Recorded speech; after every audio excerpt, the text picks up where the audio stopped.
안녕하십니까. 강신업 변호사입니다. 강선우 여가부 장관 후보자가 결국 낙마하고 말았습니다.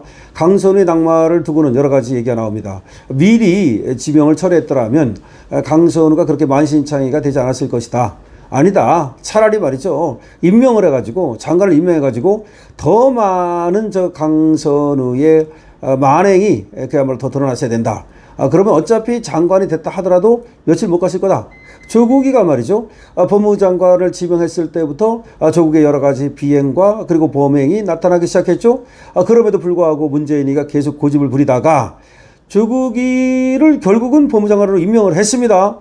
그리고 39일 만에 잘렸죠. 그래서 그거 조금 했다고 그래가지고 지금도 조국 법무부 장관, 조국 장관이라고 부르는데 어쨌든 아마 강선우도 자기가 임명이 된다면 하루를 하더라도 장관이다 뭐 그렇게 하기를 바라서 계속해서 살살 눈치를 보면서 이재명의 눈치를 살살 보면서 김현지 쪽으로 연락을 취하면서 한번 해보려고 한 것 같습니다. 그러나 이재명이 강선우를 내치고 말았죠. 이건 내친 정도가 아니라 완전히 내동댕이를 친 겁니다. 왜 그러냐? 오늘 이재명이 말이죠. 굉장히 이상한, 굉장히 요상한 발언을 했습니다. 사회적 약자에 대한 야만적 인권 침해 철저히 엄단하겠다. 이게 무슨 말입니까? 사회적 약자에 대한 야만적 인권 침해 철저히 엄단하겠다. 이게 이재명의 입에서 나왔다? 사회적 약자를 갖다가 이재명이 이렇게 보호하고 사회적 약자를 위해서 정치를 해왔나요? 참 이상합니다. 이재명은 오늘 자신의 SNS에다가 그것도 SNS에 쓴 겁니다.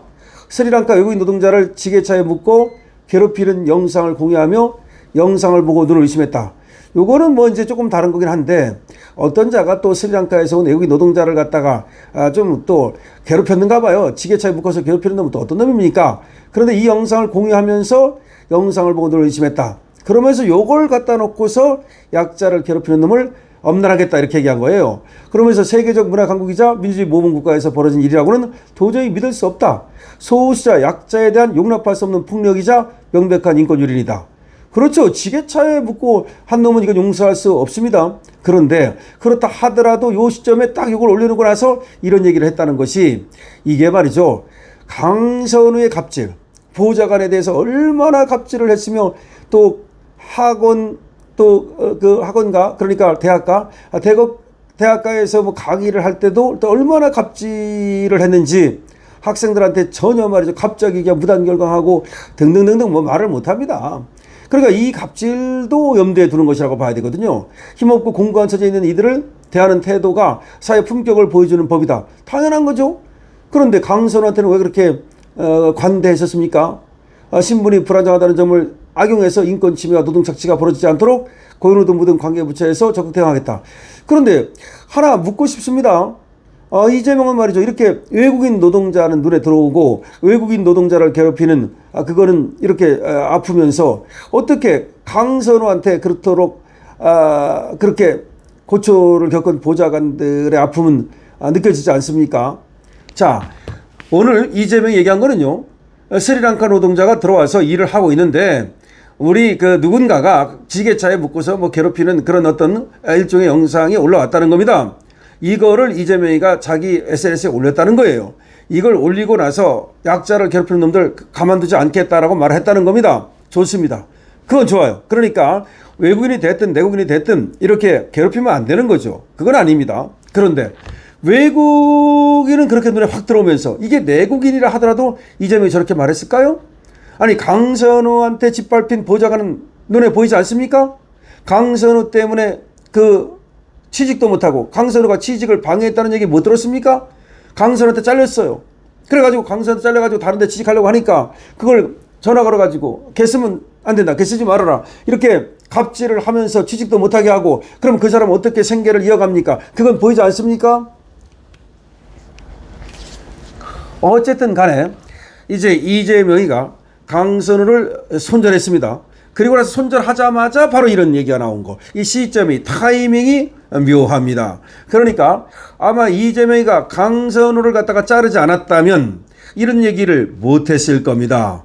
당연하죠. 왜냐하면 민주당 보좌관들은 말이죠. 강선우 때문에 그야말로 인권을 유린당하고 엄청난 고통을 겪었습니다. 그리고 생계의 곤란까지 겪었습니다. 그런 거를 갖다가 모른 척 하면서 강선우를 밀고 나가려 했단 말이야. 그런데 강선우가 결국은 낙마하고 말았습니다. 강선우의 낙마가 그토록 슬픈 겁니까? 강선우의 낙마가 이토록 이재명한테 아주 이게 하나의 그 상처가 되나요? 그래서 이 강선우가 잘린 바에야 어차피 강선우가 지금 사람을 괴롭혔다고 잘렸잖아. 그러면 다른 놈들도 사람을 괴롭힌 놈을 다 내가 이번 기회에 혼쭐을 내겠다. 어차피 강선우 때문에 내가 참고 있었는데 강선우가 잘린 마당에 어쨌든 간에 이 약자를 괴롭히는 놈들 이번 기회에 그냥 두지 않겠다. 우리는 이런 의문을 가지게 됩니다. 만약 강선우가 어제 사퇴하지 않았다면 그래도 이재명이 이런 얘기를 SNS에 했을까요? 여러분 어떻게 생각하십니까? 그러니까 강선우를 지금도 만약에 감싸고 있었다면 그리고 장관을 시켰다면 그렇다면 그래도 이런 얘기를 할까요? 아 이건 좀 얘기가 다르다. 결이 다르다. 뭘 그렇게 볼 수도 있습니다. 그러나 크게 보면 결이 같은 거예요. 다르지 않아요. 그러니까 지금 지게차에 묶여서 누군가로부터 고통을 받은 이 스리랑카 외국인 노동자나 강선우에 의해서 그야말로 온갖 학대를 받고 그야말로 인격 무시를 당한 보좌관이나 다르지 않습니다.